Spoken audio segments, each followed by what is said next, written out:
ہمارے آقا صلی اللہ تعالی علیہ وسلم صدق و صداقت کے پیکر تھے۔ ناظرین کرام، نبی رحمت شفیع امت صلی اللہ علیہ وسلم کے اسوہ حسنہ اور خلق عظیم کی قدر تفصیل آپ کے سامنے پیش کرنے کی سعادت حاصل کرتا ہوں۔ بغور سماعت فرمائیں اور اپنی زندگی میں لانے کی بھرپور کوشش کریں، کیونکہ اس کے بغیر ایک کامل اور سچا انسان ہونا بعید از قیاس معلوم ہوتا ہے۔ سب سے پہلے جانتے ہیں کہ صدق و صداقت کا معنی کیا ہے۔ صدق و صداقت کے معنی سچائی، راستے، راست بازی، حق گوئی اور جھوٹ سے بچنے کے ہیں، اور یہ اخلاق حسنہ کا سب سے اعلیٰ اور بہترین وصف ہے۔ اللہ تعالیٰ نے یہ وصف اپنے ہر پیغمبر کی فطرت میں رکھا ہے۔ دراصل یہ ایسا وصف جمیل ہے کہ اس کے کسی پیغمبر، رسول اور نبی کی ذات سے الگ ہونے کا تصور بھی نہیں کیا جا سکتا۔ امانت و دیانت اور ایفائے عہد وغیرہ بھی اس وصف کی شاخیں ہیں۔ رسول اکرم صلی اللہ علیہ وسلم کی شان صداقت و امانت یہ تھی کہ بدترین سے بدترین دشمن بھی آپ کے اس وصف کا اعتراف کرتے تھے۔ حضور صلی اللہ تعالی علیہ وسلم کی حق گوئی اور امانت داری کی شہرت آپ صلی اللہ علیہ وسلم کے اعلان نبوت کے بعد ہی نہیں، بلکہ اس سے پہلے بھی مکہ کے گھر گھر میں پھیل گئی تھی، اور قوم کا بچہ بچہ آپ صلی اللہ تعالی علیہ وسلم کو صادق اور امین کے لقب سے پکارا کرتے تھے۔ حضور صلی اللہ تعالی علیہ وسلم پر جب پہلے وحی نازل ہوئی تو نبوت کے پارے گراں سے آپ صلی اللہ تعالی علیہ وسلم کی طبیعت مبارکہ میں بے چینی پیدا ہوئی۔ اس حالت میں آپ صلی اللہ تعالی علیہ وسلم گھر تشریف لائے اور رفیق حیات ام المومنین حضرت خدیجہ الکبریٰ رضی اللہ تعالی عنہا کو نزول وحی کا ماجرا سنایا تو انہوں نے آپ صلی اللہ تعالی علیہ وسلم سے مخاطب ہو کر بے ساختہ ان الفاظ میں آپ صلی اللہ تعالی وسلم کے اخلاق حسنہ کی شہادت دی کہ یا رسول اللہ صلی اللہ تعالی وسلم، آپ غم نہ کھائیں، اللہ تعالیٰ آپ کو کبھی ضائع نہیں کرے گا بلکہ آپ کو سرفراز فرمائے گا، کیونکہ آپ اقربا سے حسن سلوک، صلح رحمی کرتے ہیں، ہمیشہ سچ بولتے ہیں، یتیموں اور مسکینوں کی دستگیری فرماتے ہیں، مہمان نوازی کرتے ہیں، گرے پڑے لوگوں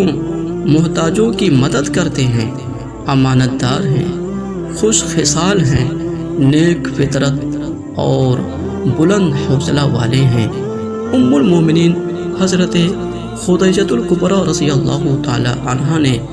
جو خصال حمیدہ پیارے رسول مقبول صلی اللہ تعالی علیہ وسلم کے لیے استعمال کی ہیں، یہ سب آپ کے اندر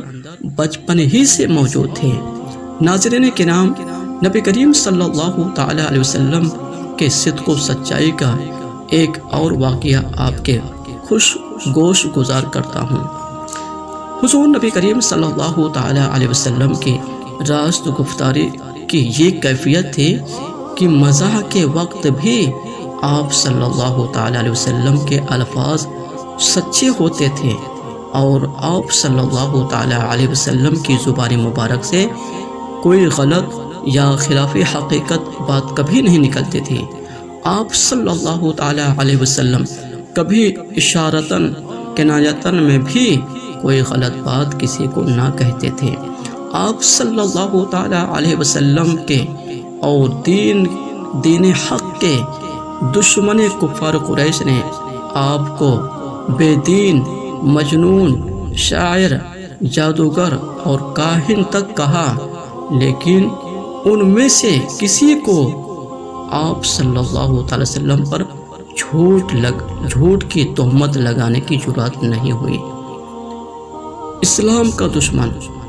حضور صلی اللہ تعالی علیہ وسلم کا دشمن، کھلا ہوا دشمن ابو جہل تھا، لیکن اس کو بھی اس بات کا یقین تھا کہ محمد عربی صلی اللہ تعالی علیہ وسلم سچے اور صادق انسان ہیں۔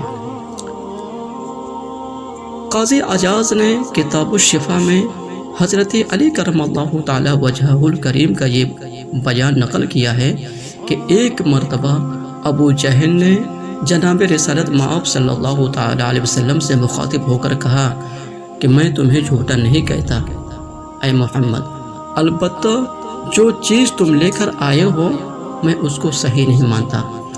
اسی موقع پر قرآن حکیم کے یہ آیت کریمہ نازل ہوئی، قد نعلم انه لا يحزنك الذي يقولون فانهم لا يكذبونك ولكن الظالمين بآيات الله يجحدون، جس کا مفہوم ہے کہ ہم جانتے ہیں کہ ان کی باتیں تمہیں رنجیدہ کرتی ہیں، تو بے شک تمہیں یہ نہیں جھٹلاتے بلکہ ظالم اللہ کی آیتوں کا انکار کرتے ہیں۔ یہ روایت ترمذی نے اپنے جامع میں اور حاکم نے اپنے مستدرک میں بھی نقل کی ہے۔ ابن جریر طبری نے اپنی تفسیر میں ایک روایت نقل کیا ہے کہ ابن شریف ثقفی غزوہ بدر کے بعد ابو جہل سے تنہائی میں ملا اور پوچھا کہ اے ابو الحکم، مجھے سچ سچ بتاؤ کہ محمد عربی صلی اللہ تعالی وسلم سچا ہے یا جھوٹا؟ ابو جہل نے جواب دیا کہ واللہ محمد سچا ہے، وہ کبھی جھوٹ نہیں بولتا ہے۔ ناظرین کرام، مذکورہ بالا گفتگو سے آپ کو یہ اچھی طرح معلوم ہو گیا ہوگا کہ ہمارے سرکار حسن اخلاق کے پیکر سرور کائنات صلی اللہ تعالی علیہ وسلم صدق و صداقت اور راست گوئی حق بیانی میں اپنی مثال آپ تھے، اور صبح و قیامت تک دوسرا اتنا بڑا سچا اور صادق انسان ہو بھی سکتا ہے کہ آج کے اس فطر دور میں لوگ اس قدر اور کذب بیانی کرتے ہیں جیسے سچ کو زمین بوس ہوئے صدیوں بیت گئی ہیں۔ کذب بیانی کا بازار اس قدر گرم ہو چکا ہے کہ جھوٹ بولتے ہوئے شرم و عار تک محسوس نہیں ہو رہا ہے۔ اب لوگ کھلے عام مجمع عام میں گلا پھاڑ پھاڑ کر جھوٹ بول رہے ہیں، جبکہ اس کے سامنے والا انسان اس کے جھوٹ کو جان بھی رہا ہوتا ہے۔ خدا را مسلمانوں، صدق و سچائی کو اپنا سیوا بناؤ اور جھوٹ سے ایسے ہی نفرت کرو جیسے کہ ہمارے پیارے رسول صلی اللہ تعالی علیہ وسلم نے کی ہے، اور سچائی کو اس قدر اپنے سے قریب کرو جس طرح پیغمبران اسلام اور ہمارے نبی کریم صلی اللہ علیہ وسلم نے کیا ہے، تب جا کر تمہیں کامیابی ملے گی اور کامران بن سکتے ہو۔ اعلیٰ اخلاق و کردار اپنانے کے لیے ضروری ہے کہ جھوٹ سے نفرت کیا جائے اور سچ سے محبت کیا جائے۔ ناظرین کرام، امید کرتا ہوں کہ میرے یہ ویڈیو آپ کو پسند آیا ہوگا۔ اگر پسند آیا ہے تو اس ویڈیو کو لائک کیجئے، شیئر کیجئے اور چینل سے جڑنے کے لیے سبسکرائب کیجئے۔ وما علینا۔